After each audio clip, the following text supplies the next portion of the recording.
Good day, everyone, and welcome back to the Corner of Remnant. I'm your host, Larissa, and joined by co-host Emperial Dawn. You know, you said we were unmuting there, but yet I saw the subtitles on the stream before we went unmuted. So yes, because... No, we were. I turned the captions on before I unmuted on Slobs. So the subtitles were going off, but no one would hear us, just see the subtitles. I turned them on just as we were about to switch over. But yes, that's pretty funny. Yeah, the captions, which are just on Twitch for those watching YouTube, so you can't see them. But the captions, they are picking up my mic separate to my streaming software, so... That makes more sense. Oh yeah, hi, I'm Dawn, by the way. Yes, these are streamed live on Twitch for those watching YouTube and like really confused. But then again, if they're watching our Corner of Remnant podcast, they should know that by now, because we mention that like every episode. Yeah, you think so, but people still manage to miss stuff, I guess. Yes, that's true. I'm just going to turn up Skype a little bit. Okay, but yes, we are discussing Chapter 5 today. Woo. Amity. Yes. Amity, yes. It was a great episode. An emotional roller coaster of an episode. I was pretty heartbroken by the end of it, as you'll see in my reaction. But it was a really good episode. A lot of things happened that we weren't expecting. And it was good. Maria and Pietro survived. So that was good. For now. For now, yes. Because we were like set that one of them was going to die. One, if not both. And we definitely had our mindset for some badness. But yes. Bad things were happening. Bad things happened, but I think the stuff that we kind of were more like sadly accepting was going to happen. But perhaps not in the way we expected. Yeah.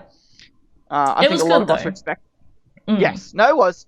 Overall, yeah, I myself, I enjoyed it. Again, it's going this back and forth with like similar to episode 3, where it was just focusing on the one story. Yes. And kind of doing that, wrapping that up, putting it to the side. It's been good, yeah. It's very similar here. Whereas, like, you look at episode 4, and that was all over the place. And again, in its own way, still very good. It still seems to be a theme, which I didn't really realize now. So, episode 1 was sort of like everyone touching base on everyone's stories. Chapter 2, that was sort of touching on everyone as well. I would say it probably was more mainly the Yang. Yeah, it was. Yang's team was mainly. Yeah, and then chapter 3 was mainly on Team Atlas. Mm-hmm. And chapter 4 was sort of recapping on everyone again, and then now this is kind of wrapping up Penny's story. Yeah, wrapping up with Amity itself. Yeah. Yes. There was a couple of little minor things with the episode. Cinder's voice lines I found were a little bit difficult to hear in some parts of the episode, and it could be because they're working from home and she might not have had a proper recording booth for them, maybe. Or maybe it wasn't. They also very clearly were reusing some old voice lines and sound clips and stuff. Yeah. Cinder was like some of Cinder's screams and some of her like effects were definitely used like during the volume 7 finale. Yeah. Definitely a lot of reuses from that stuff. And yeah, like I said, like, and also obviously Jessica would have had to done it by herself, so she wouldn't have had direct direction from like Miles, who I believe normally heads up the voice acting direction, at least had previously. I don't know this year since he's not working in that role anymore. Yeah. If that was more taken by Carrie or not. But obviously without that direction and stuff. Like Cinder felt very different this episode in the way she was performing. It did. I didn't think it was bad. No. I didn't think it was bad. It was just, I found like just some things like, especially the line when she's generating all those swords is about to throw them at Penny. I kept like missing what she was saying, but in all my rewatches of the episode, but I just like overall it was great, but I just found there's just little things, and then they could be just work from home things. You know, so I imagine, and again, this is why they're taking the time off they are, to make sure that this kind of stuff doesn't necessarily keep happening, kind of thing. I didn't quite get that similar problem myself, in terms of like understanding what she was saying. It was just I sort of got what she was saying, but I couldn't hear it as clearly as some of the other lines. Yeah, of course, of Yeah. course. For me personally, it was just more some of the inflections, maybe even the writing. I think just didn't come off. Again, like Cinder's such a difficult character because of what we've seen of her, what we haven't seen of her. So you really need to nail some of her writing so that what we do and don't know about the character can shine as well as it does. And I feel like this episode, it just didn't quite do that. I just felt that we finally hit that point with Cinder that I just don't really care anymore. Yeah, that's why they need to give us some backstory and something to make us care more. I don't want her to die. I don't want her to disappear because that's way too much time dedicated to her to not have something. Again, and I can see where we're going. I can see the potential of her. Yeah. I just think the execution needs to be a little tighter. And again, with the backstory tease, I think it's showing that we realize, the RWBY realize that, and they're going to address it. Yep. We just need to wait for the appropriate time. And now that Cinder is hurt, seemingly maybe going back to Salem, maybe not. We don't know quite. You're not sure. I don't think they'll go back to Salem unless or the whale straight away. I think they're going to hide out until Cinder's recovered. It does seem like a good opportunity to kind of take some downtime with these characters and kind of learn about them a bit more. Yeah. Obviously, what Neo's involvement will be in that, what Mercury's involvement will be in that, will be some, I think, too interesting, especially if they do go back to the whale. I could see maybe Mercury selling them out. Maybe maybe they go to the whale and go to Mercury, like, hey, keep us, keep us undercover, let us just, work what we're going to do. But then Mercury goes to Salem because Mercury clearly values Salem over he does Cinder. Yeah, he does, definitely. That's Volume 6. And I'd love to see that because I think that'd be a cool development for Mercury's character. Mercury shouldn't put up with this anymore. No, Emerald does, for Emerald reasons. Yes, Emerald was interesting in this episode as well. You can really see how she really cares for Cinder. Emerald. Yeah, I loved her in this episode. And it'll be interesting to see moving forward too when we do see Cinder recovering and Emerald in that aspect. Interestingly too, when I was watching Corey the Smurf's reactions the other day, when he reacted in chapter 4, and he said, "Oh, Neo will stay behind and pretend to be Cinder." Well, that was an interesting idea, and I wonder if they might bring that in when they come back, maybe to have Neo pretending to be Cinder for a bit. That's an interesting idea. It definitely seemed like Neo wasn't going to be a part of the raid in Amity, but she was. Yeah. So I think she just tagged along, even though she really didn't want to, because we're defying Salem's orders, and that's not going to go well. Neo doesn't want to be a Cinder as much as he doesn't want to be on this damn whale. No. But exactly, and Neo's definitely going to be like that. And again, this episode exactly. Reaffirmed that Neo just wants RWBY. That's all she cares about. She doesn't give a crap about the rest of this. She's playing along. Yeah. For her own gain, because she feels like eventually Cinder will have to turn towards RWBY as well. Yeah, but interesting what happens here, whether Neo will betray them or even try and maybe to attack Cinder while she's injured too, because originally that was her goal, was to kill or injure Cinder originally before they formed a pact and an agreement to work together. I'm definitely feeling the vibe of maybe more she'll just leave, just go off on a run. Yeah, I can definitely see that happening. Now, if Maria, since Maria got through this episode, and if she continues to get through this episode, and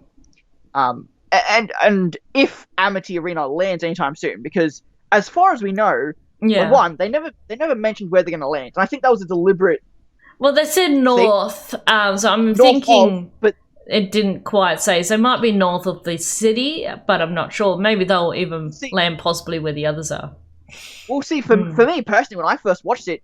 Yeah. If they were as high up as they could be, and again, this wouldn't really tie into, when Penny was looking at the sea, they weren't that high up. It was quite a fair distance up, but yeah. But my personal thought was north of Mantle or Vale. Yeah. I thought if they're that high in the atmosphere, it could take weeks before they re-entered and got anywhere close back to the Earth. Again, I don't think they weren't that high, but I don't think it'll be that high, but I don't know. He didn't get to finish the sentence, so I'm just saying that was my initial interpretation. Yeah. Because that would be a cool way of getting them out of the story, but then we could meet up with them eventually. But counterpoint to that is that Maria seeing Neo be RWBY, I think is a deliberate thread to connect RWBY to that, so that Maria, if Maria and RWBY meet up again soon. Yeah. And that's how Ruby will find out about Neo. Well, yeah. Granted, she could already know. Juniper might have already. Yeah, they might have already mentioned that they ran into Neo. I would have liked to have seen a Yang or Ruby reaction to Neo personally, rather than just they already know and we didn't get any reaction from them. So at this point, I prefer them not to know since we haven't seen a reaction from them yet. Yeah, I guess we'll find out at some point because it's I can't speak today. Inevitable words that they will eventually Neo and Ruby will have an altercation. It's just when, but it will happen at some point. Absolutely. Like to think so. Yeah. Definitely going towards that way. Yeah. So we'll recap from the start of the episode. So start of the episode, we see Pietro outside on the Amity. Poor thing coughing away. Talking to Penny down in the mines. And I love that little discussion with him as well. It's just such a father-daughter moments in this episode, which I really loved as well, which of course made what happened next really more heartbreaking.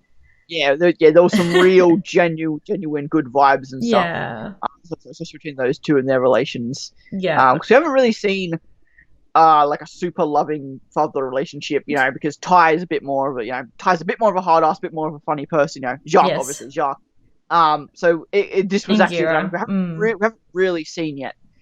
Similar to Gira and Blake's relationship too.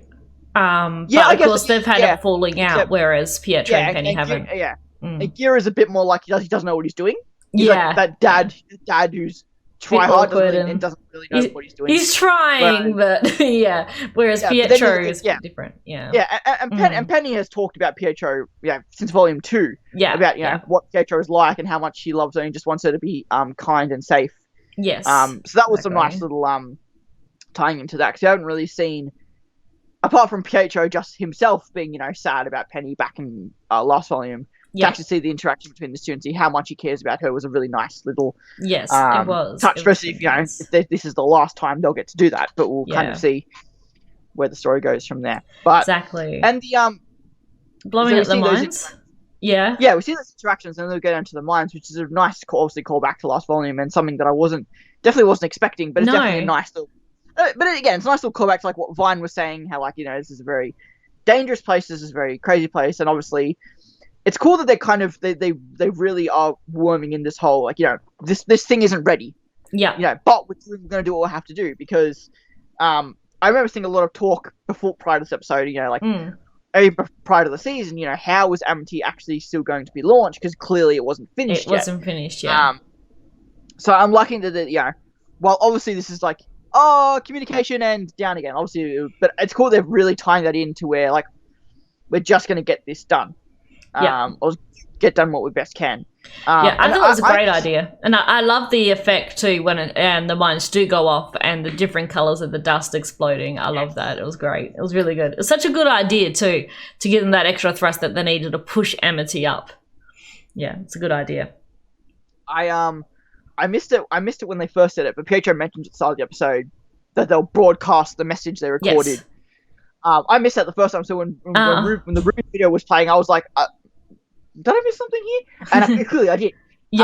It's already been recorded. But also, just after that, we get the little bit with Maria and Pietro talking about how hasn't Penny been told enough what to do and stuff like that. And Pietro realizes that, but he's still gonna do what he thinks is best for his daughter's sake, and absolutely, I admire that. And it also was really cool seeing a paladin in Maya. This is the first time we've actually kind of seen. Yes, that's true. A paladin from volumes 2 and 3. In obviously it was different. Model was more like a work model. It was more like a lifting, kind of labor model.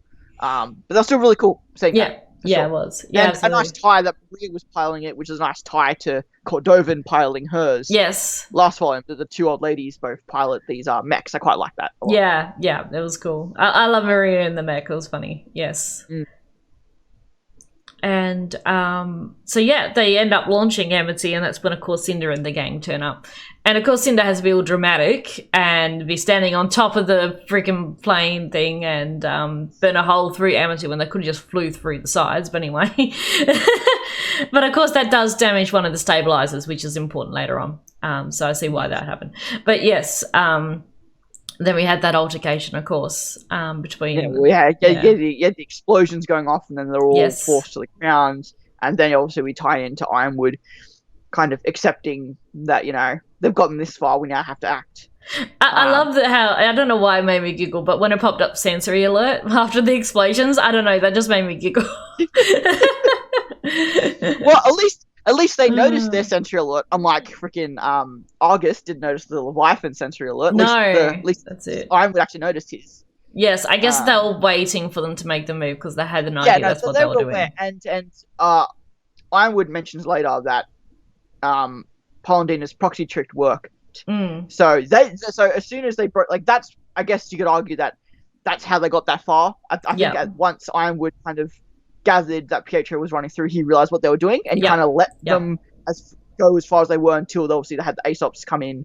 But obviously when they decided to get the sword instead, I think Ironwood then knew exactly what they were doing. He knew that they were going to try to raise Amity, and he wasn't going to stop them because Ironwood still wants Amity to rise. He still wants that to happen. He's just prioritizing his plan over that plan, but he doesn't. He's not outright trying to stop that plan. No, that's true. So yeah, he knew what they were trying to do, and once they succeeded, it's like, okay, they've done that. So now it's time we need Penny. Yeah, because they could have tried to take out Penny before that happened. Yeah, but they wanted that launch sequence proxy trick to work. Yeah. Because Ironwood at that point was happy for Amity to go up. So once that happened, that's when he was willing to take control of Penny. Yes. But before that, like I said, we go into the fight. Yep, so we had Cinder versus Penny. Maria jumps in, so we have Maria and Neo there for a bit, and the Emerald's just running around. Considering, obviously, the Volume 5 stuff. Yeah. Having her constantly running around trying to catch up with Cinder. Yes. I thought it was a nice touch. I actually thought it was a really nice touch, just to have her doing something throughout this fight. Yeah. And I like how Neo didn't go after Emerald either when she said, this way, when they went outside. Neo's like, no, I'm fighting Maria. I'm doing my own thing here. I did, as funny as it was, I did think the plain Paladin was a bit stupid. It was funny. I thought it was great. No, it was, but it was still kind of dumb. I like how Maria's walking the Paladin towards Cinder, and then Neo just hits her with the fan and across the screen. I mean, to be fair, I guess it is. The aircraft itself does seem very bumper car like. Yes. So I guess in that sense, it's kind of designed to be like an impact. Shuttle of. I just love that though, and I like the Maria and Penny's fight there. Maria's just having a wonderful time, laughing and carrying on. She's loving it. Even after Neo turned into RWBY, it didn't seem to bother her at all. It definitely took her by surprise, but it didn't necessarily phase her. So I found that fight really interesting. Obviously, didn't expect it, and obviously, it was really cool. It was interesting, obviously, because obviously the argument can be made, why would Neo, as good as Neo is, why would she lose to Maria? And when it comes down to it, my analysis of it all was that, Neo's one is never the offensive fighter. In this case, she was, so she's at that disadvantage. Never fought anyone shorter than her. No. That would be a disadvantage. Yes. Maria, just for her age, is still the Grim Reaper and is still one of the best huntresses ever. Absolutely. Her semblance is definitely an added factor as well. I think too with this fight. Obviously, just Maria is just Neo is going to take her lightly. That's what I was about to say. Yeah, because Neo probably thought, oh yeah, old lady, this is going to be easy, But no. You can tell where Maria had the upper hand. She surprised her a lot. She actually managed to get quite a few hits in as well. But at the end of it, though. Neo did get the upper hand and took Maria by surprise and knocked her out. But yes, I loved that little fight. It was great. Yeah, I really did enjoy it. And obviously going back into now, we see a kind of more proper maiden fight between Cinder and Penny. And I thought the fight itself was okay. It was cool. It had some nice little moments. I think that's what makes this fight is the moments, seeing Cinder use her bow again. Yes. Penny, did she use one of her swords and spun around? I thought that was really good. Yeah. Also seeing Cinder throw the blades at Penny, which is kind of like a nice callback to the Pyrrha thing. Yes. In a sense. I thought all that was really. I like how Penny tried to lead her away from Amity as well, but Cinder clued on what she was doing and Kate went back, and that's when she started sort of like melting the platforms around Pietro. Yeah, and it also like seems like Cinder seemed to assume that Penny was under control of Ironwood and was doing Ironwood's like following orders when of course she's not. She will be eventually probably, but so in this like Penny's like, no, I'm fighting for those who care about me sort of thing. I love that little discussion too. See, that's interesting. I didn't necessarily interpret it that way. Yeah, because Cinder said, oh, you know, because Salem's like, built that way. Yeah, which I thought was because Penny was like, like, why are you following someone like Salem? And she goes, Cinder's like, I'm not following anyone unlike you who are programmed to do so. And Penny's like, well, I'm not. I'm doing what I want to do. And also that leads to discussion at the start of the fight too with, you know, why are you here? Sort of Penny being there and whatnot.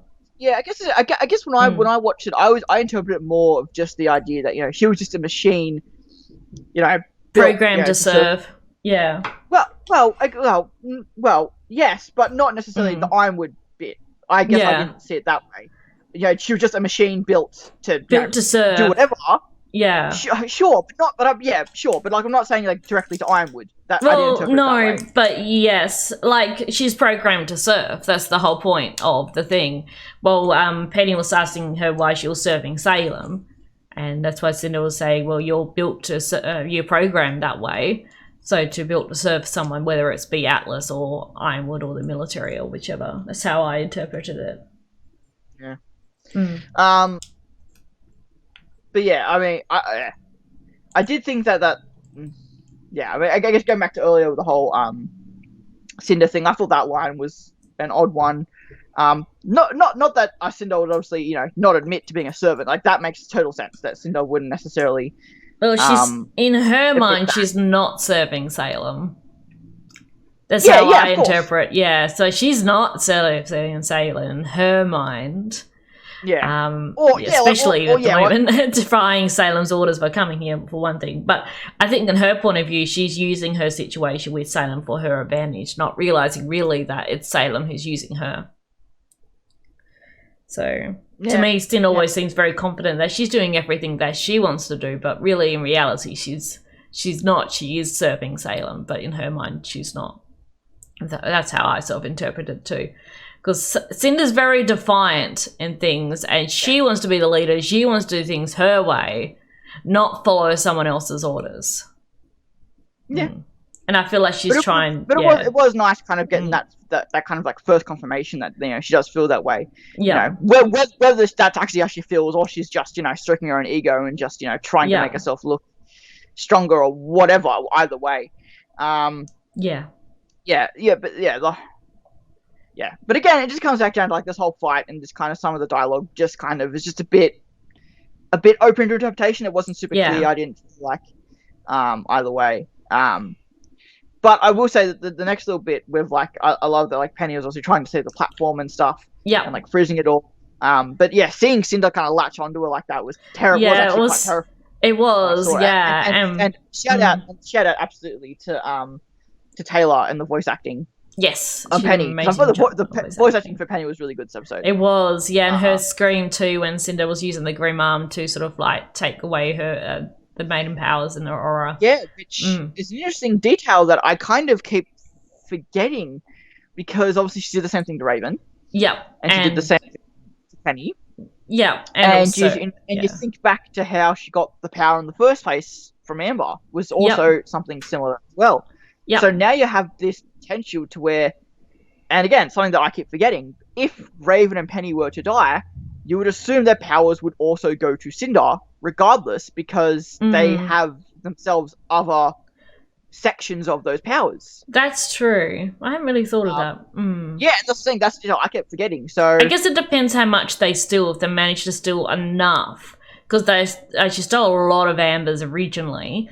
And basically had half of the powers, and she was actually able to use. We assume that from the visual references. We don't know necessarily. So I think we don't know how much that absorbing Raven and Penny's would actually affect her original power or not. Yeah. But my point is that when you think about, because again, like I said, I kept feeling it as well. When you keep thinking to how, because because at the time you'd think, oh yeah, they're just taking a little bit of power, that means nothing. But there is the potential that it will try to rejoin its other half over the whole last girl is in your thoughts kind of idea. Yeah. Potentially, of course.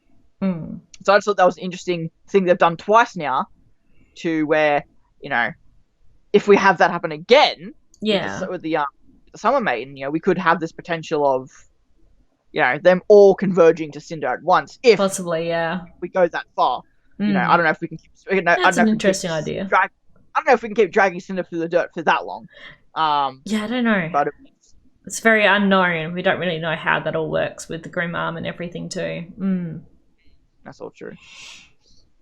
Yes. But Penny obviously manages to get away. Well, I love the idea of like the frozen replacements for a weapon. Yes. Yeah, I thought that was really cool. Nice. It's a really nice touch. Yeah.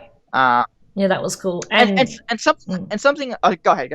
I was just going to love how she's just managed to just shoot Neo. That's such a great shot. Depleted Neo's aura. That was great too. Mm.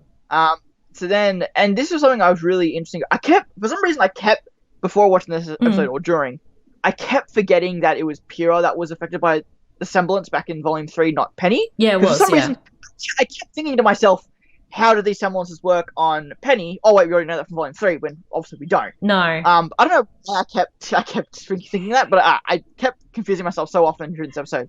But yeah, it was interesting to see, one, that Emerald semblance even affects Penny, obviously not being an organic creature, so I guess... Well, I guess she's still able to create those illusions on someone. To me, I didn't even think why it wouldn't work. It's interesting to me to think that it works on a robot just like it would on a human. I guess because semblance is bound to aura, it really works on auras. Yeah. And what you see through your aura more than anything, I guess. Yeah. But obviously with Penny obviously being a robot and having like heat-seeking kind of thing. Yeah, she just used that to tell which one it was. Which again was a nice... Yeah. Like I'm curious again because we didn't see any of Neo's semblance this episode. It was all Emerald using her semblance. Oh, we saw Neo use it to turn himself into Ruby, but that was the only thing. Yeah. But that's interesting too, like how those semblances worked on Maria, considering she had robotic eyes. So I found those points both really, really interesting. Well, the thing with Neo's though, she changes appearance for everyone who sees her. Yes, the physical realm. Yeah, I get that. Hers is a bit different in that aspect, yeah. Mm. Yeah, I guess so. I don't know. I guess in my mind, I like robotic eyes would somehow be able to see through that stuff. Or like just not appear, especially with emeralds, especially. But I guess Neo's makes sense that robot eyes would see Neo's, but Emerald's one definitely surprised me. But again, if it links to aura rather than necessarily the organic visual seeing, then I guess that makes sense. Yeah. But obviously she saw Cinder. It was a cool detail where the Grim Arm was invisible in the heat seeking. I thought that was a nice touch. And I kept forgetting because obviously Penny has conjured these like maiden storms before. I love that storm with the green lightning. Hey, Jason. It took me a few. Hi. It took me a few times to realize that every time she was doing that, she was using that power to charge herself. Yeah. Very Iron Man, Thor from Endgame. Because she used that storm to power her energy beam. Which again, I didn't catch the first few times I watched it. I thought she was just creating a storm because she liked to do that because she had done that before. It was also affecting her weapons as well. Yeah. Huh? You could see it sort of coming onto her blades as well, like she was gathering the charge. Yeah, it's pretty neat. So clearly, she's been using that to kind of like self-charge herself before attacking. And she did that, and just obliterated Cinder, which was a really nice shot. When you watch that back, or at least when I watched it initially, it really felt like, oh shit, Cinder's actually really hurt. Like this. Yeah, her scream. Yeah, it really was hurting. Well, not so much just that, but just the panning shot of just seeing the laser leave Penny and go. Yeah. Hey, Kayla. That panning shot, you see Emerald in the background. I don't know, something with that panning shot just looked like gave it a real impact to it, even before you saw Cinder against the wall. Yeah. And I was expecting like a spear to be in Penny. I was expecting the spear to go through. But obviously the whole thing got obliterated. It did, yeah. And obviously we have Emerald coming to Cinder's aid. And a nice little scene between the two where like Penny kind of, didn't feel pity, then felt anger, and then kind of understood that Emerald had this loyalty and kind of almost respected that, or at least kind of like admired that about Emerald and kind of let them go. Yeah, I think also too, like she realized they weren't really a threat anymore. That there was no point in attacking Emerald. Well, it's just also that Penny is very susceptible to human emotions, ironically enough. Yeah. It's seeing Emerald have this very visible and very kind of guttural reaction and sadness to seeing her friend in the state. Yeah. You know, made Penny kind of sympathize with that and just be like, either you're not worth it, or I'll let you go because you seem to actually care about this person. I'm not going to kill this person that you care for. Even and which is impressive, even though obviously Emerald just shot near Pietro, which obviously had get that first kind of angry Penny reaction. Yes. Quickly Defensive turned around. Penny. Yeah. But she had for Emerald, which I quite liked. And obviously Neo was up enough to kind of get them out of there.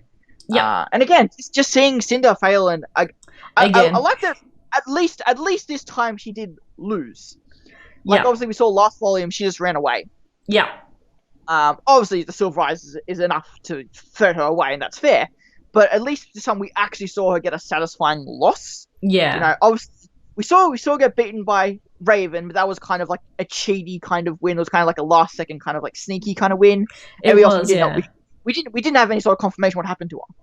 Yeah. So we had that kind of lasting kind of like, well, she's probably not hurt or dead kind of thing. Whereas this time we saw her visibly lose. So at least we have that satisfaction to it, but it's still just frustrating to watch a character not evolve or develop despite losing constantly. So I really hope this idea of fear and this idea of fear of failure becomes like manifests itself in Cinder's character. Yeah. A lot of, if anyone's watched Red vs. Blue, there's a lot of Red vs. Blue elements in RWBY when it comes to like semblances and aura, like that exists in Red vs. Blue. Obviously it's called different things, but there's similar concepts. You know, obviously color theory, obviously Red vs. Blue and RWBY as well. There's this one character in RWBY that is basically designed in a way that she's based off the concept of like she's the most badass character you ever see. Yeah. But she's based off the conceptualization of failure. Right. So that's what she's like a robot built off that concept. Watch the show and it'll explain more. I'm just kind of trying to be vague about it. But basically, as awesome as she is, and as impossible to beat her as it is, she's always destined to fail because she's designed that way. Yeah. She's kind of built off this concept of failure. So I'm wondering if that was kind of like a long-term parallel into RWBY. We just hadn't seen it yet. Yeah. So I'd be curious if that's something that's going to be brought up in RWBY, is this kind of thing to where Cinder always fails. And it's like the idea of Cinderella, where the idea of that, like, whenever it, you know, like, because I'm trying to remember Cinderella properly, but whenever it hits midnight, everything falls apart. Yeah. She has to leave by midnight because she only has till then to do what she wants to do. Yeah. And I guess that's reflective of Cinder. Whenever it hits midnight, not literally, but whenever it hits that time, she's always going to fail. Oh, yeah. Whenever she hits a point, she'll always fail. Just like Cinderella. Once it's midnight, everything will fall apart. Yeah. So again, if they start addressing that, if they start making that a part of her character, I'll be back in. But right now, I'm just over Cinder. And I hate to say that. I really do. Because I've been pushing for Cinder since Volume 5, and I've been enjoying her. Yeah. But this volume, I just over Cinder. And I hate that. I hate that I'm over Cinder. But I think we all are. I think we're all getting to the point that we need something to want us to connect with her and want to see more from her. Because at the moment we're all just over her. And that tease the backstory is there to say it's coming. You know, but especially with this mid-season break we were getting in 2 weeks' time. You know, and again, I watched this episode and like, how was this not how was this episode 5? How was this not episode 7? And that's insane to me that this wasn't episode 5. Enough about Cinder though. Yes. You obviously now have this kind of moment where it's like, you know, I tweeted out, very Astro Boy. I tweeted out the other day about this, very Astro Boy, where you had this from the movie, so, you know, the bad movie, but still my movie anyway. You had this moment where the Amity system was fell out of range. You know, we're going to drift towards somewhere. And, you know, Penny's like, hey, I can do this. But, you know, that much power in that much temperature, that much strain on the body, you know, her the assumption, and even Penny, you saw it in the kind of way she was looking at everything. Yeah. She kind of knew that her body would kind of break. Her body wouldn't make it through this kind of action. Yes. So, she sort of expected that to sort of happen. Yeah, expected this to fail, whether it be the temperature or her body just breaking down or whatever. Like, this wasn't going to work for her own sake, It was going to work for Pietro and RWBY and Maria's sake and all that. Yeah. But it wasn't going to work for her. So, and I love that. I love those shots of Penny looking out over the tundra, and you kind of see the Grim, and you see Atlas and Mantle, and you have this kind of... Penny's facial animation was quite different this episode. All of her expressions were something very different, stuff we haven't kind of seen before. Yeah. And I'm curious if that's just animators who got the hand on the episode, who just had a different style of modeling the face. And even Cinder too. Some of Cinder's expressions were very different. But some very nice visuals from facial expressions for sure. And she goes under to the damaged stabilizer, and she, very Astro Boy, very much lifts Atlas, Amity, back into the sky. So it's back into. I love the broadcast, and I love RWBY's like, hi. When she was recording this, she was going to be speaking to all of Remnant. I know. A lot of people are kind of over RWBY speeches. I think Volume 6 was enough for people when it came to RWBY speeches, but I thought this was a very good one. I thought I quite liked it. Yeah, of all of them to record the message, it kind of made sense for it to be RWBY, and I loved a lot of everything with this broadcast. I loved the people we saw watching. There was Saffron and Terra first, of course. We saw Sun and Neptune out in Vacuo Desert somewhere. Yeah, that was awesome. Yeah, I would have loved to have seen Tin Coffee and the rest of Sun and Nolan as well, but we might get that later on. But it's good at least to see Sun and Neptune. Yeah. So here's I've talked to a lot of people about this throughout the week. And it's very, very much just this idea of they had Sun and Neptune Maya models already. Yeah. They didn't have Sage Neptune or Coffee models, and it would be a lot to build those models just for this scene for 10 seconds, especially during the COVID and the whole working from home kind of thing. And obviously, most people who are watching this probably don't know who Sage and Scarlet are, and probably forgotten who Coffee are. Yeah. And if you hadn't read the books, you'd have no context to that. So I think in terms of a production standpoint, and obviously who's watching it, who's going to actually know who these characters are, I feel like that was the appropriate choice to make. Yep.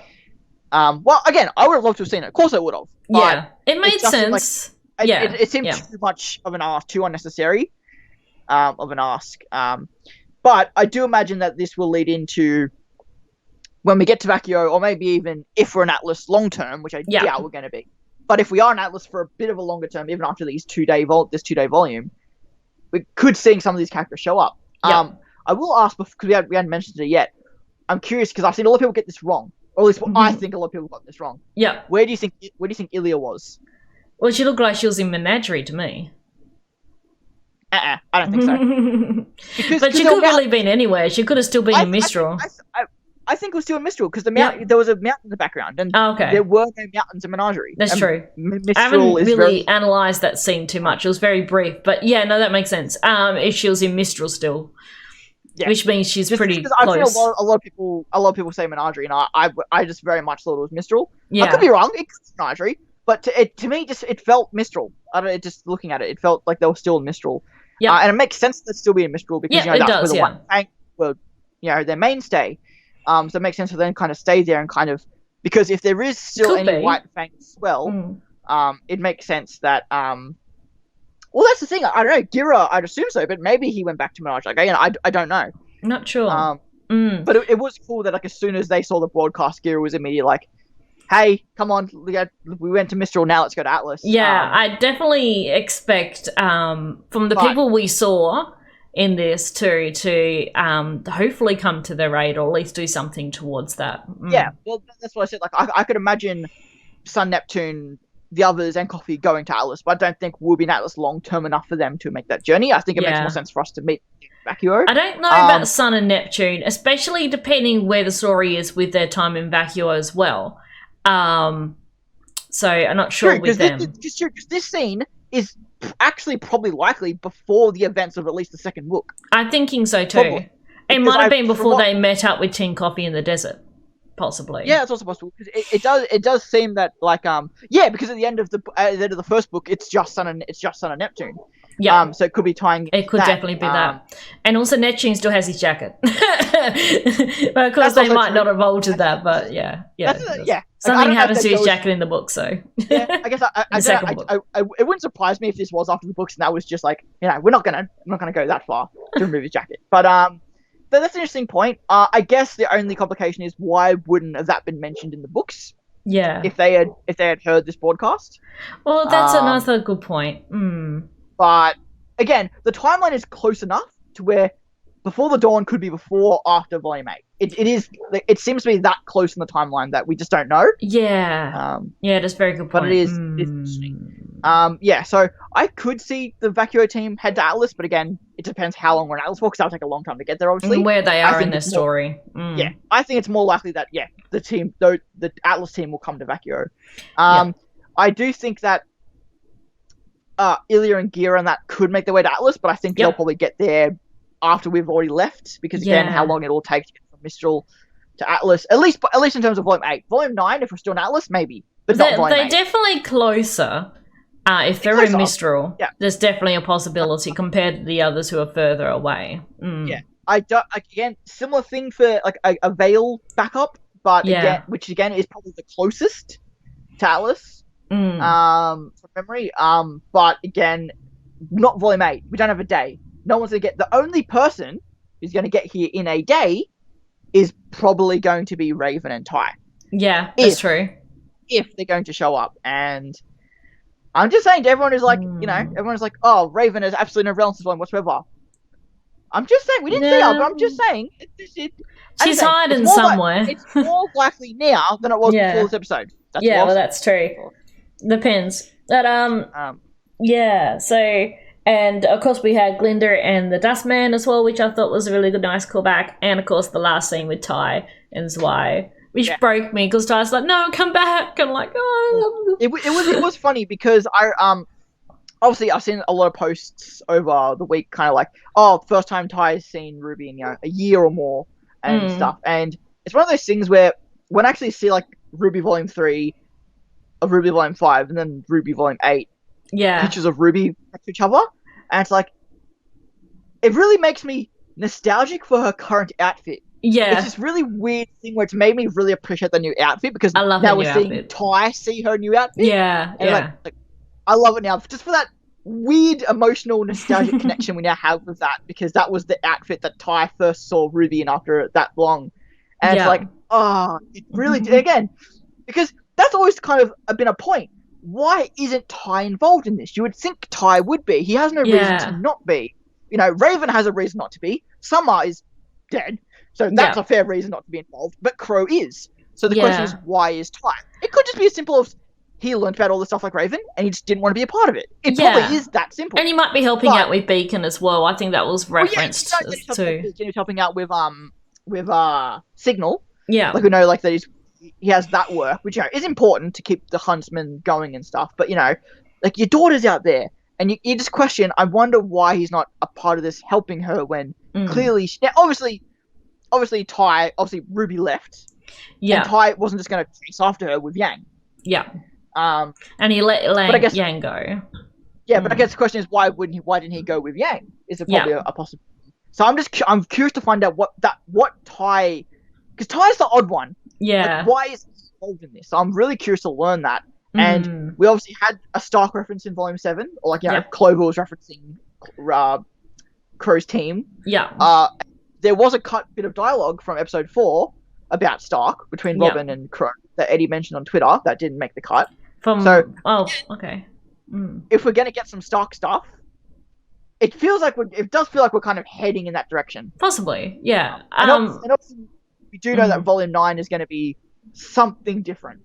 So we'll see what happens with all that. See what happens, and we don't know how clued in Ty is as well, as to what's happening. He could have just been like really. He could have just maybe left out of the loop because they didn't trust him, because he was like the Jean in their group. Perhaps he was. Yeah, well, that's the other thing too. Like, they can't just send him a message like they could with the towers were up. It's all letters. So I know RWBY was sending him letters, whether he's received them, and what information he's been told as well. It's very likely he doesn't know much going on at all until this broadcast. And now he knows they're in Atlas, and Salem's there, and they're under attack and in a bit of trouble. That might be enough motivation to push him to go help them. Yeah, I guess so. I guess he would have no. He knew RWBY was heading to Mistral, but he didn't know much more going on than that, really. I don't know. I feel like, wouldn't you think that after the attack on Vale, that would clue you in enough to Salem, or no? If he was aware of that stuff, I don't know if he was aware of Salem. Yeah, he might not have been. Like he may not have been. We know that Crow and Raven were particularly involved in that. Yeah. We don't know exactly how involved Summer was, but we assumed enough to where she knew of Salem. She knew of Salem too because we knew she must have had altercation with Salem since Salem mentioned her. Yeah. To RWBY, yeah. But again, it could have been one of those things where she might have only met her the one time and learned her the one time and then was killed. You know, because she tagged with Raven and Crow without them knowing or whatever. Yeah, it was, that's what Crow said. It was a Summer thing. They don't know what she was doing just prior to her death. So yeah, she could be like, I'm going to go and face this threat. I have no idea what it is, but I'm going to go fix that's what I'm going to do. She just disappeared one day and never came back. Coming across Salem and not realizing, and then that happening, and then so how much Ty knows? Again, Ty could have just been like the clueless one. He could have been the one that Osmond left out. Didn't involve in anything. But also, like I've seen a lot of really cool comics of like Ty and Summer reacting to RWBY having silver eyes. You know what that would have meant to them as a child. And it's like, how would I've seen that. And it's obviously it goes to the confusing idea of like, how did Ozpin seemingly not know of RWBY? He could have just been lying because RWBY didn't know who he was. He might not have actually met her in person before, maybe, and maybe he wasn't told that she had silver eyes. It's a possibility. I mean, I guess it is possible that they kept the kid's secret from Ozpin for that fearing that she'd get involved. And obviously there's ties to in Red Like Roses, Summer saying she doesn't want RWBY to go have the same life she did. Yeah. So there could have been, again, this all could have changed over the years. Writing and storytelling could have been different. Yeah. But it's interesting again to how I love how much of a tangent we've gone off on this, by the way. How off the track we are. We haven't even talked about the main thing of the episode yet. Yeah, well, we might actually want to touch base on that before we get too derailed. Okay, well, yeah. Basically, I'm curious to see what has happening with Stark there. Yes. And then, of course, during this broadcast is when I was getting Watts to hack Penny, and of course it happens during the broadcast.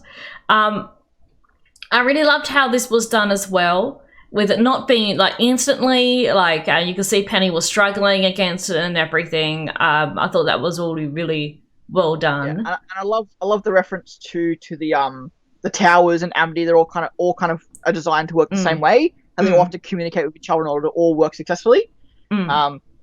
So yeah, Penny would only operate if all of her swords were functioning, which is kind of like how the towers work, or kind of like how the launch sequence and Amity have to work together in order to actually run. So if you hack one of the swords, then all the swords, including Penny, would then it's a nice detail to the world. That's a concept. It's not just the towers. That's a constant concept that just runs through because that's how their technology works. One falls, all falls. Yeah. Yeah, they need that. And again, the poetic nature of that.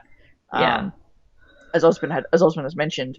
And I like too. It wasn't just she got hacked. It was just kind of like a virus, so her system shut down. Yep. To kind of prevent it doing more damage, but also by the time she assumingly survives the fall and gets rebooted, the virus or whatever you kind of refer it to would completely take over. And I question, and again, it's such a question. Maybe like we assume Penny's getting hacked because of the intro, and we assume that she's going to fight our heroes. Yeah, but maybe Watts just disabled her. Maybe who's going to control Penny? Is it going to be Ironwood? Is it going to be Watts? Is it going to be just complete rogue? Is Penny just going to be completely rogue and not controlled by anyone? Like there's a lot of things we don't know how it's going to go and what's going to happen exactly. And it took me a few times to notice, but I loved Winter looking at Penny's sword. It took me a few times to kind of realize what she was kind of focusing on, but kind of like how sad she was about her friend. Yes. Seemingly being destroyed or being, like, hey, she needs to go be recovered kind of thing. Yeah. I love seeing that reaction to it, and I guess also we saw Watts pocketing a handful of things before he got taken back to his cell. Yes. But Harriet not being the one to go with the team, but going back to them again, probably going to get goaded by Robin. Yeah. And that's going to cause the break. Yeah, Robin and Harriet probably was going to cause the breakout. Or Watts, or the above at the same time. Well, Watts stole a scroll for one, so that was important, especially since we saw that. I really enjoyed that Ironwood was like mad at Watts. Yes. Because Ironwood, again, yes, you could argue Ironwood's dumb for trusting him or whatever. I'm not here to discuss that. What I do like is that, like, obviously, Ironwood would assume that, Penny's going to be just like under our control, or at least we can get her to the vault to get the relic and then whatever. Yeah. But I like that, like, Ironwood was so mad that, we don't know what happened to her, and he was like angry and took his frustration like that. I really enjoyed that because again, he's really going off the rails. Yeah, he's losing his cool. To me, it also just I wouldn't say that. To me, it just shows that kind of like same thing of him letting the Amity Arena launch. He still has the best intentions. Sure, taking control of someone and taking their free will is a really bad thing. I don't disagree with that, but just the idea that he still cares for Penny. Yeah, and at least in a sense of, what did you do? She's not meant, because, and the point was also made to me too. They have no idea what Penny was doing at the time. So they have no idea that Penny is foot plummeting to Remnant. No, they assume she's probably just disabled on Amity. Yeah. Which at least thankfully prevents Penny from killing Pietro and Maria. Maria. But I'm really interested to see what if Winter finds Penny. Yeah. How Winter will react. Will she let Penny go again for the second time? Or will this time she kind of have to take her back to... Or will not get that choice? Will Penny just kill the Aesops? Or will she actually be obliterated when she hits the ground? But, I mean, I assume not. Again, just in the intro stuff. But again, if Penny does get destroyed by impact, which is fairly possible, then the Winter Maidens will go to someone. Yeah. Either Winter, presumably either Winter, RWBY, or... maybe Weiss, or maybe after Cinder. Like, we don't really... We don't know what will happen. If she doesn't hit the ground and she reboots in time, I think she'll definitely be a different Penny. She won't be the Penny she was before. I could also, again, I could also assume her landing, like, in snow and surviving the fall, possibly. Yeah. I don't know. I don't see her landing and being destroyed, but I also don't see her rebooting before she hits the ground. Yeah. It's interesting how they do it. Yeah, my assumption would be that she lands, survives the fall because like the snow or something. Yeah. And then Penny and Winter recovers the body. And then what happens from there, I don't know. Yeah. And then, I'd assume from there Maria, either if Amity does land somewhere close to the city, we get Maria to RWBY, and then we get the kind of Neo thing. But even then, we've only like a day left of the show. I don't know if we'll have time for that. It's possible they might land where it'll take it could take hours for Amity to land. It could. It's drifting. Stabilization, and it's still high in the atmosphere, so it can still take a while. Thankfully, it won't crash land. I assume we'll just kind of like slowly, because the stabilizer will slowly land. And the gravity dust as well, so... Yeah, so it shouldn't impact. It should just kind of go to it should just go and like float above the ground level, I imagine. Yeah. What will end up happening to it. And what happens with Pietro after this, is also interesting. Interesting, yeah. Not sure, there's a lot of possibilities. Oh, and we have the Grim River. The Grim River. The Grim River. What was under the ice? Oh, yes, the Grim. So it wasn't a giant Grim, but a river of Grim, which I thought was really cool. And it's interesting possibly that Salem was waiting for this as well. I'm not sure, but I'd assume so. Again, you assume it's going to go to, water always flows the path of least resistance, and the lowest point in Solar Toss is the crater. Yep. Which is where everyone is. Yeah. So it's like everyone's like, oh, Alice is gonna fall. It's like, no, that's not the main problem we should be concerned with right now. No, I think we should be getting everyone out of the crater. Where everyone's in the crater. Or the liquid death that is floating towards. Because, assumingly that kills anyone other than an immortal on impact. That's lethal. Yeah, well, to any kind of... We assume it's a bit like the Grim Pools, but... I'd assume that's exactly what it is, I'd assume. I'd assume it's just that, whether it's coming from the whale... Like, I guess it could be coming from the whale, like the dragon was dropping Grim Essence? Oh, I just noticed Jason's message as well earlier. When Amity was up in there, it was global communication. So even if Giro was in Menagerie, he would have been able to call Ilya if she was in Mistral because of the global communications during that moment. Yeah, yeah, if he was, but I assume he was. I'm assuming he's in Mistral, but I assume he's still, but yeah, it's possible that it was global communications for whilst Amity was up in there. That's how they got the broadcast out to everyone in that Remnant. So during that moment, there was a global communication. But then, of course, Amity's now fallen below that. I'm also curious too, some I feel a few people mention this, if the River of Grim is how we get our Sulphur Grim, how we get our contest winners. Oh, yeah. Group designs to get into the show. Yeah. They would seemingly live in something like this. Seems like that would make sense for them to live in this kind of thing. They're like these little, like, I don't even know what, there's like little creepy crawly little Grims. Yeah. I think they're called. I think they can kind of amass together and create like a bigger Grim. Oh, cool. Like a hive mind. Yeah. I think. I haven't looked at the concept art for some time. Yeah. Well, that's a possibility then. So I guess don't know what happens this episode. I'll recheck Reddit right now just to see if there's an episode. Oh yeah, if we got chapter 6. I'm more interested about the mid-season finale. Like, how do we mid-season? Yeah, how's chapter 7's gonna go? Kenny killing someone at the end of chapter 7 would be a good mid-season. That's about it, really. We didn't also mention that during the broadcast we saw Whitley in the Shani Manor as well as the others in the Shiu Manor. So I wonder if Whitley's maybe going to go approach them about what they're going to do next, possibly, because he sort of looked a bit lost. And yeah, so that, I've seen a lot of Whitley conversation this week, and he's in Jack's office too, by the looks, not in his room where he is meant to be. So, not that we've seen his room, but yeah. Weiss is so rude. How dare she? Yeah. But yeah, no, I've seen a lot of conversation about Whitley, like a lot of people defending Whitley, which I like because I'm on that mind too, but not to attack. So like everyone like, oh, how dare she could pull a sword on your brother? Like, I would pull a sword on my pull a sword on my brother. Like, she slammed the door in his face before using her semblance. Let's not social justice warrior this quite yet. Let's just relax, okay? There are more important things to social justice over, not this. She was like, "Listen, we're coming in. Move out of the way." Again, people took that way too seriously. But I agree that sending Whitley away was, in my opinion, the wrong thing to do. But Weiss is isn't a perfect character, and that's good. Yeah. But I'm curious to see, because again, if Whitley is Artemis Fowl, that he's his inspiration, he should be a really good detective. So he should be able to help our heroes in that sense. I'm hoping he'll approach them and help. I would love Whitley to become a part of the team and be like their detective. Yeah. And, it's been fan art for years of like Oscar and Whitley interacting, the two kids, and seeing how they react. Yes. I'm curious if we're going to see more... more Oscar, that's a good point too.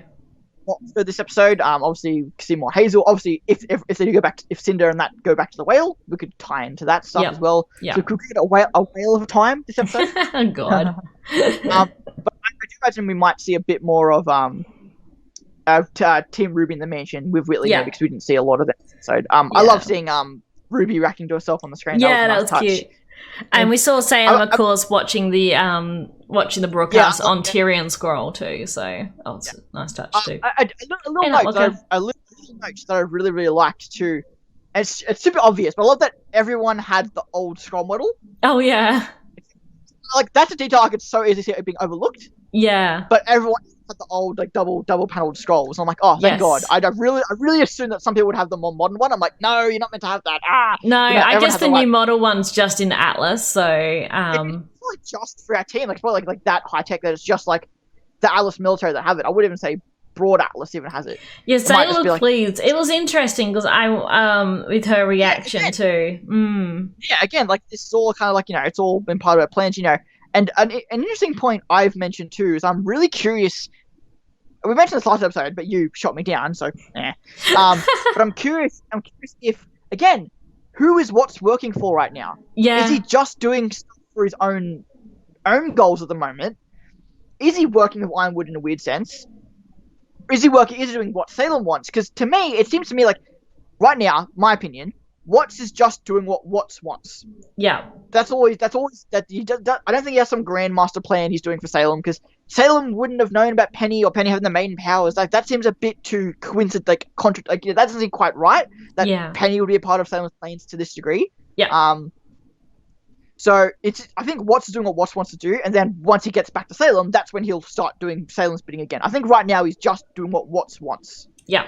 I think. Right. Yeah, Nightwalker, I think, says something similar. Exactly. It is interesting, though. He also mentions that, like, I'm curious if, like, the scrolls or maybe Penny would be trackable or some sort. Like, you'd think Alice would have that kind of tech. But again, it's good if they don't, because tracking people isn't that's debatable. But yeah, I'm curious if that's. I think they're just a more modern version of the scrolls, because Atlas is always the capital with the technology, so it makes sense that they would have newer versions of the scrolls before the rest 100%. Of the world. And because with global communication down and trading and everything down, it will make sense that they wouldn't be able to get these new scrolls to the rest of the world because of everything. And again, I assume that they're probably just military grade, like they're just operative grade. That could be too. I don't think I wouldn't assume the normal Atlas citizens have them. I would assume it's just the military who get like given them for like missions and stuff. The new ice scroll 10. Yeah. So yeah, like I said though, it was really nice seeing like Tyrion, like the flying monkey scorpion he is. Yes. Just headed by the Wicked Witch of the West. Yes, I like that his comparison to him in the Hound.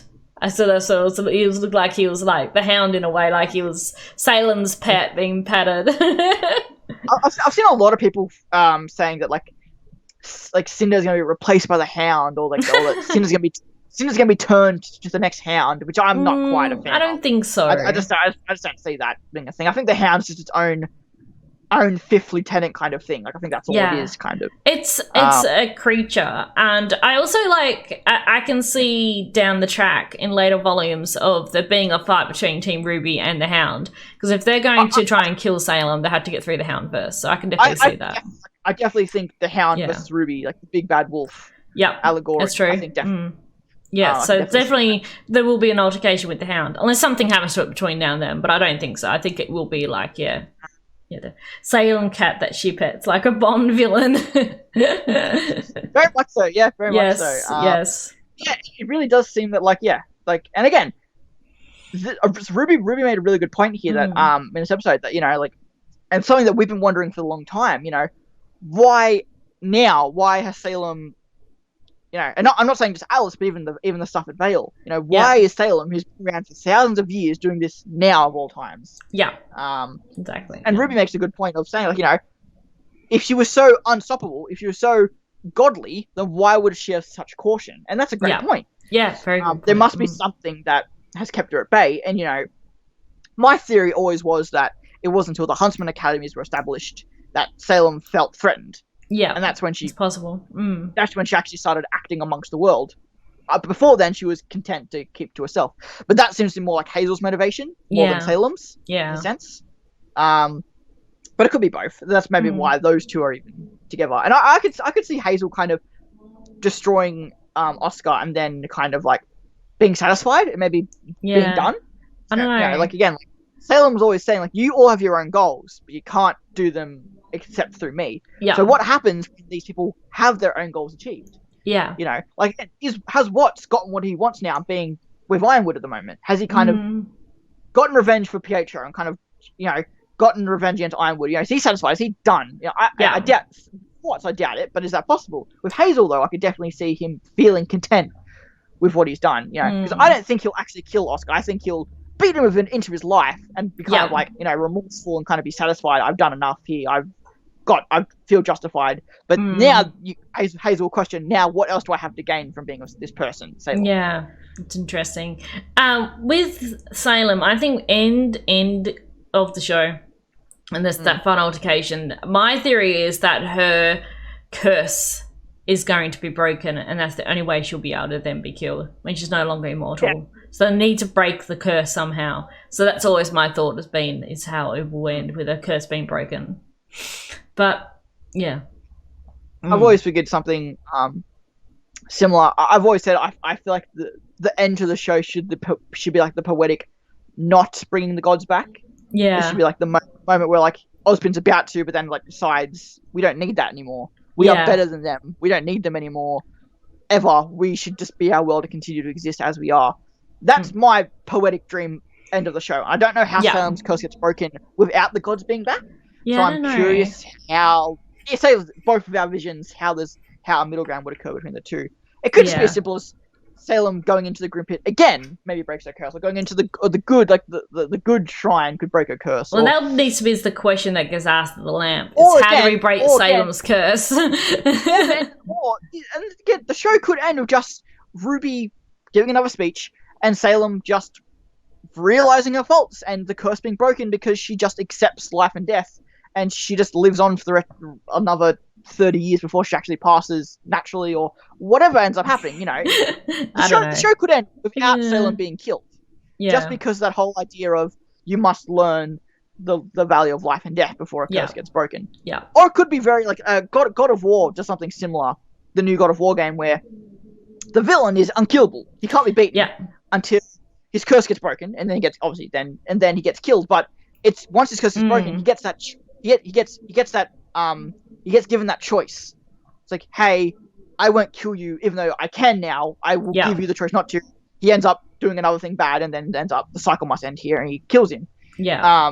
So it could be something like similar, like Cinder realizes Salem realizes her faults, accepts her lack of curse, but then still continues, and then we're forced in a position where we have to do the right thing. I like what Nightworker said here. Curse requires change of heart. I just immediately thought of Persona 5 and the Phantom Thieves. Again, from what the gods said, it does seem like that it is that simple. Yeah. She just needs to accept. She needs to not be stubborn, and she could. Yeah.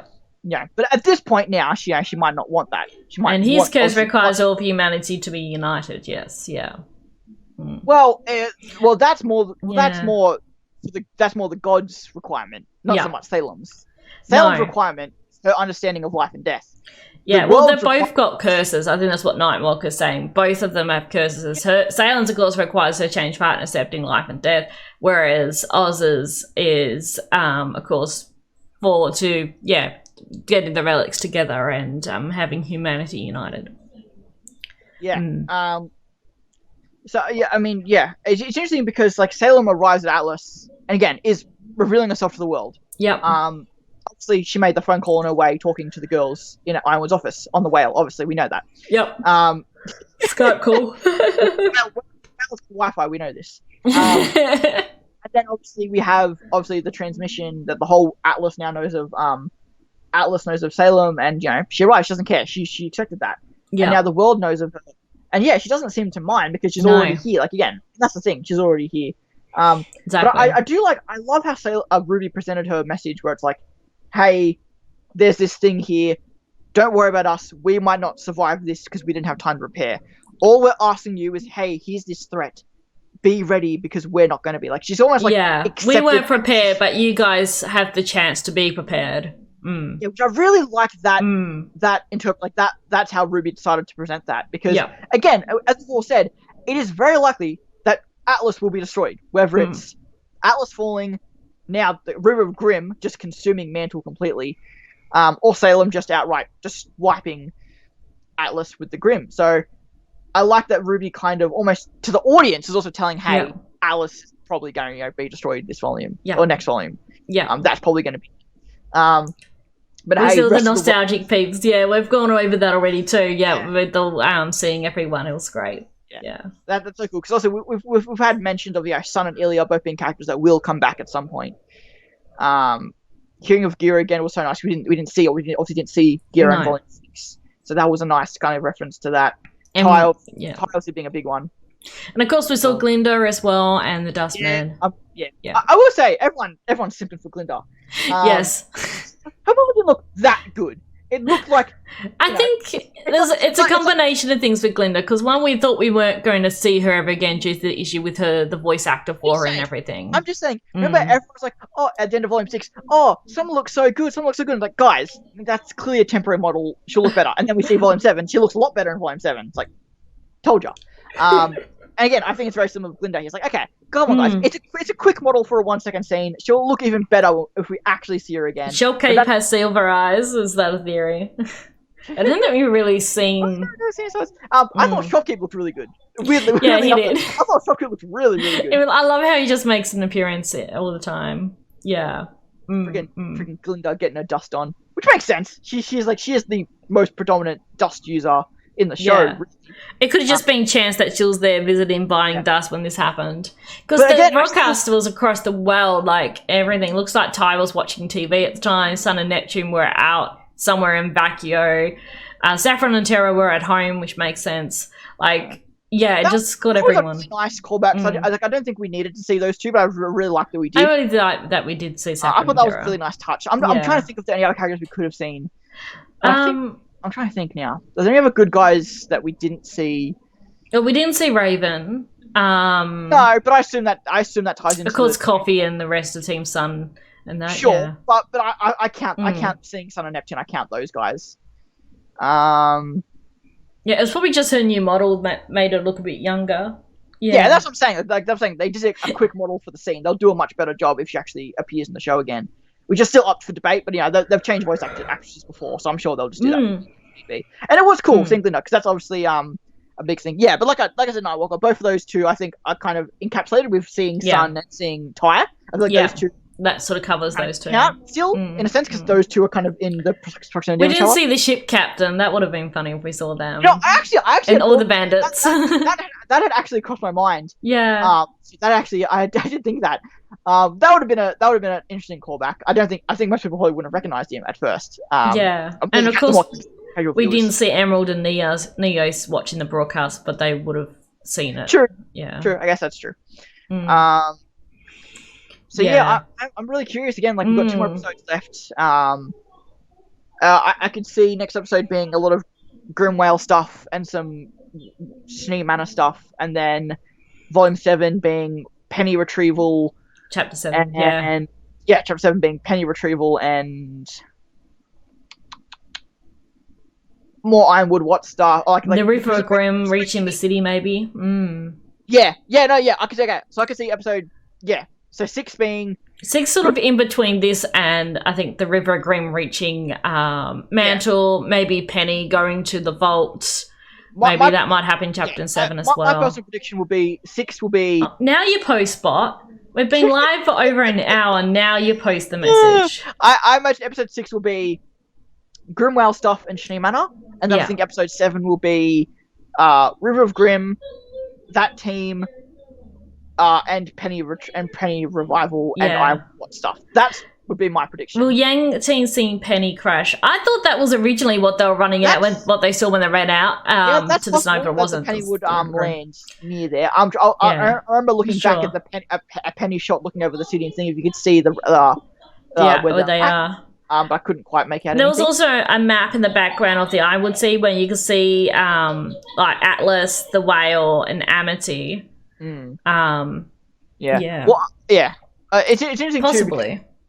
Too, I'm wondering if Amity's going to crash near them and they will meet up with Maria and Pietro, or they're going to come across Penny, or even come across the Aesops looking for Penny too. So, a lot of possibilities. I think they'll definitely meet up with one of the groups. I think that Green River is probably the creepiest shit ever. Very Lovecraftian. That we thought it was going to be a giant Grim, but this is even more scarier than a giant Grim. To be fair, we have a literal goddamn whale and a hound here. That's true. We do have a giant ass whale. We don't need a massive giant Grim. Oh yeah, we do have a giant ass whale. So I guess we already got the giant Grim covered. It needed to be something else. But I thought it was going to be like Kevin the Dragon from Volume 3. Because we saw that crack. And again, assuming they're connected, they might not be. I assume they are. I'm assuming they are. That was what was under the ice. The ice is cracking, allowing this Grim River to flow through. Because again, I'm thinking that all that comes from the whale, much like the Grim Dragon was dropping Grim Essence. Yeah. But it seemingly was coming out of the earth. Yeah, it was. So maybe Atlas was where the initial God of Darkness's land was, maybe? Or something to that degree. Maybe drifted over time and got frozen over up north. The whale making the river. I don't know if the whale's making the river. I assume so, but then why was it coming out of the ground? Assumingly, coming out of the ground like it was coming up from beneath the earth. Then surely you see more like it flowing, kind of melting the ice as it kind of flowed and made itself like a river as it flowed. But I'm not sure. I hope we will find out some more about the origins of this river. And yeah, we might find out a bit more of that next episode. Any luck on Reddit? Did you find out anything? I checked and I closed Reddit, so I'm going to check again. A frozen Grimpool. Yeah, because there might have been more than one Grimpool as well. Like we got the God of Darkness, his Grimpool and the altar, which I think that's more where Salem has been hiding because it's definitely that landscape. Oh, sorry. I don't know. Whereas this could be something else that the God of Darkness made. You never know, that's been frozen. But yeah, it's also that negativity too. It could even be linked with the dust because dust's been underground too. There's a lot of different possibilities. Yeah, I mean, I've always theorized that like dust, magic, and grim essence are all one and the same. Yeah. Just like different forms, like literally like the solid gas and liquid forms of the three, basically. So I could definitely see that being the case. But I think we should wrap up because we have gone over our finish time. If anyone has any questions they want to ask us before we do wrap up. But I think we covered everything in our predictions. What we think was going to happen next. I just want to say thank you everyone who's watching live on Twitch. It's really appreciated. Anyone who's watching the VOD on Twitch or also watching the VOD the next day after on YouTube. By the time the episode will be out for free public. So if you haven't watched episode 5 and gotten this far, weird. It is for free on Rooster's website, so make sure to go watch that. Make sure you do. And come back for next week on Twitch, where we'll be talking about episode 6, but at that time it'll be first. By the time it's up on YouTube, it'll always be back up on Rooster's website for free for you all to watch. So don't forget to comment below, especially if you're on YouTube, and just let us know how you feel. Just like the live stream, we'll happily reply to anyone who has any questions. Absolutely. I need to make more of an attempt to check those comments because I admittedly don't. There was a couple of comments on the last one which I responded to, but yes. So I need to check those more often. My apologies. And just thank you so much. We'll be going and rating Boopcast, I imagine. Yes, I'm just going to host them. Yep. Also, I just wanted to mention throughout this whole thing, I've been watching Weiss T-posing in the background. Oh, yeah. She's like she's T-posing. I was going to be noticing. She's asserting her dominance. Yes, I just seen her in the background, just kind of hidden behind your profile pic. But yeah, she was. I'll just put the camera back. But yeah, she was been T-posing in the background. I've been watching that the whole time. But yes, all praise the great one in Waifu. Oh God, great one. Oh, don't hurt the. Oh, I forgot to turn some of my. That's the last thing I did forget to do was the channel point stuff. That's fine. Oh, hell, the great one. Speaking of Waifu, Weiss's Nedoroid, or whatever the hell you pronounce it, was revealed by Good Smart Company. So you can buy sweet. little chibi Weiss that you can like play. I've got change all the RWBY one pre-ordered, so I had to look into getting the Weiss one. I have the big RWBY one pre-ordered. But I didn't want to buy both of the RWBY ones, and I wasn't really. And I kind of like the Weiss Nedoroid. I didn't like the bigger Weiss figure. But I might do the Weiss Nedoroid, but I won't do that till like after Christmas, and it depends if it's still up for pre-order at that point or not. Yeah. If it is still up for pre-order in January, I'll buy it. If not, then I will. There's more Shani dominance, yep. But yes, we'll catch you all for next episode. So we'll be discussing Chapter 6 next week, and then there's likely going to be a bit of a break before we discuss Chapter 7 due to Christmas and everything, and Dawn's birthday. No, trust me, we'll be streaming on my birthday. We'll be streaming on your birthday? Doing episode 7. We will be doing that. That will be on the 2nd of January or the 1st of January for those with time zones. So that will be happening as well. But yeah, there won't be, of course, a Corner of Remnant over the Christmas weekend. No. Yes. It would have been on the 26th, but we can't do the 26th, unfortunately. Yeah. And I will be also probably taking a bit of a break over the Christmas weekend with my streams, but I will be announcing that on Twitter and whatnot for those who watch my Twitch streams. I won't be. But anyway, as much as I'm looking forward to my break, I will still be posting 3 pieces a week, even without RWBY. So, God. You're crazy. I am, and I've just been complaining about numbers recently, and I'm still going to put myself through that pain because I don't work that much, so I've got to do something with my time, and that feels like a productive use of my time. So there we go. Thank you very much for watching, and please go sure to go over and watch She, Noob, Kaylee, and Corey talk about same thing we're talking about, but probably it's different perspectives because me and Kaylee are a bit different in how we enjoy RWBY. Yes. So make sure to go check that. Send them all of our love. Them in a second for those watching on Twitch, and of course those ones on YouTube. Make sure you do check out She Noob's Twitch channel. All the podcasts are on there. Go watch their VOD if it's They're on a Twitch channel, not a YouTube. Yes. But yes, thank you all for watching and for hanging out, and enjoy chapter 6. Yes. And we'll see you all next week. Bye. Bye.